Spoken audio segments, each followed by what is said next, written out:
Welcome to AMR Physics. I am Raju, 12th Physics, Unit 6. Ray Optics உள்ள important numerical problems solve பண்ணிட்டு வரோம். அந்த வரிசையில் இந்த வீடியோவில் எக்ஸாம்பிள் 6.8 எப்படி சால்வ் பண்ணுறது அப்படின்னு பார்க்கலாம். This is a given problem.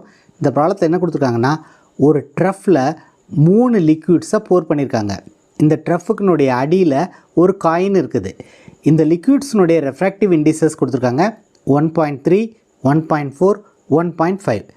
அதே மாதிரி லிக்விட்ஸினுடைய ஹைட்ஸும் கொடுத்துருக்காங்க 30 சென்டிமீட்டர், 16 சென்டிமீட்டர், 20 சென்டிமீட்டர். ஃபஸ்ட் லிக்விட்னுடைய ஹைட்டு 30 சென்டிமீட்டர், செகண்ட் லிக்விட்னுடைய ஹைட்டு 16 சென்டிமீட்டர், டாப்பில் இருக்கிற லிக்விட்னுடைய ஹைட்டு 20 சென்டிமீட்டர். இதை கொடுத்துட்டு என்ன கேட்டிருக்காங்க அப்படின்னா, ஏர் மீடியத்திலிருந்து பார்க்கும்போது, அதாவது ட்ரஃபுக்கு வெளியிலேருந்து பார்க்கும்போது காயின் எந்த அப்பேரண்ட் டெப்த்தில் அப்பியர் ஆகும் அப்படிங்கிறத கேட்டிருக்காங்க. அடுத்து இந்த காயின் எந்த மீடியத்தில் அப்பியர் ஆகும் அப்படிங்கிறதையும் கேட்டிருக்காங்க. ரொம்ப சிம்பிளான ப்ராப்ளம். இந்த ப்ராப்ளத்துக்கான ஆன்சரை எப்படி ஃபைண்ட் அவுட் பண்ணுறது அப்படின்னு இப்போ பார்க்கலாம். இந்த ப்ராப்ளத்தில் என்ன சொல்லியிருக்காங்கன்னா, ஒரு ட்ரஃப்பில் 3 லிக்விட்ஸை ஊற்றிருக்காங்க. Let us assume that this is a trough. First pour பண்ண லிக்விட்னுடைய ரெஃப்ராக்டிவ் இண்டெக்ஸ் 1.3. இதோடைய ஹைட்டு 30 சென்டிமீட்டர். ரெண்டாவது போர் பண்ண லிக்விட்னுடைய ரெஃப்ராக்டிவ் இண்டெக்ஸ் 1.4. இதோடைய ஹைட்டு 16 சென்டிமீட்டர். மூணாவது லிக்விட்னுடைய ரெஃப்ராக்டிவ் இண்டெக்ஸ் 1.5. இதோடைய ஹைட்டு 20 சென்டிமீட்டர். இந்த ட்ரஃபுக்கு அடியில் ஒரு காயின் இருக்குது.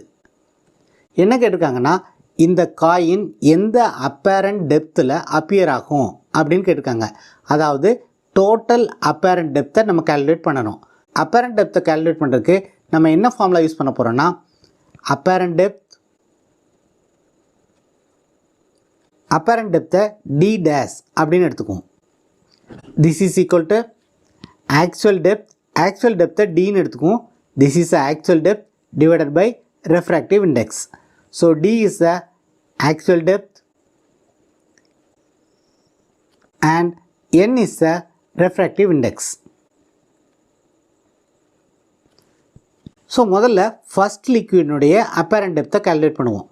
d1 dash is equal to actual depth of first liquid by refractive index of first liquid. This is equal to இதை first liquid எடுத்துக்கும்.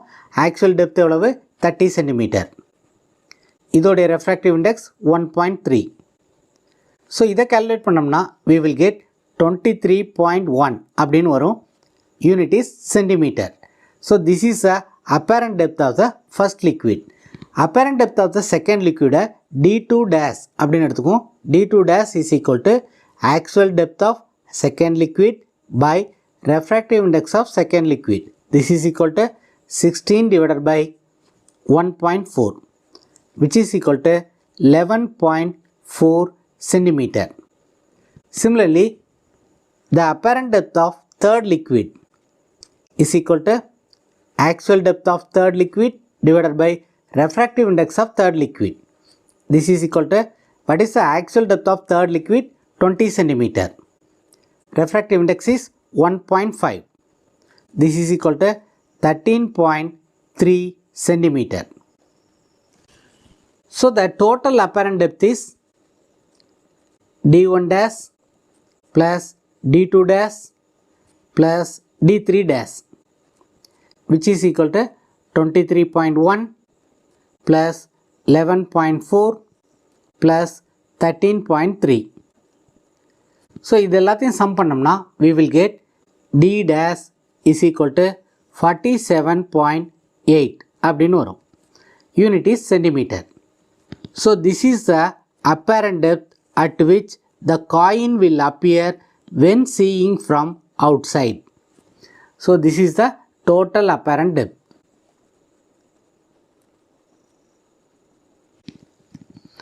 அடுத்து என்ன கேட்டிருக்காங்க, இந்த காயின் எந்த மீடியத்தில் அப்பியர் ஆகும் அப்படின்னு கேட்டிருக்காங்க. அதை ஃபைண்ட் அவுட் பண்ணுறதுக்கு இந்த டாப் 2 லிக்விட்ஸ்னுடைய அப்பேரண்ட் டெப்த்தை நம்ம ஆட் பண்ணுவோம். ஸோ டாப் 2 லிக்விட்ஸ்னுடைய அப்பேரண்ட் டெப்த்தை ஆட் பண்ண போகிறோம். So d2 dash plus d3 dash is equal to 11.4 plus 13.3.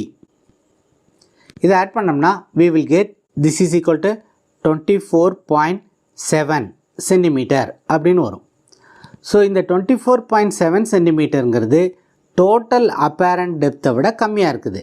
அதனால் இந்த மூணாவது லிக்விட்னுடைய அடியில் தான் இந்த காயின் அப்பியர் ஆகும். therefore since d2 dash plus d3 dash is less than d dash, we can conclude that coin will appear at the bottom. So this is the answer for the given problem. If you find this video is useful, please subscribe the channel, share it to your friends. If you have any doubts, comment below. அடுத்த வீடியோவில் next important problem எப்படி solve பண்ணுறது அப்படின்னு பார்க்கலாம். Thank you for watching this video.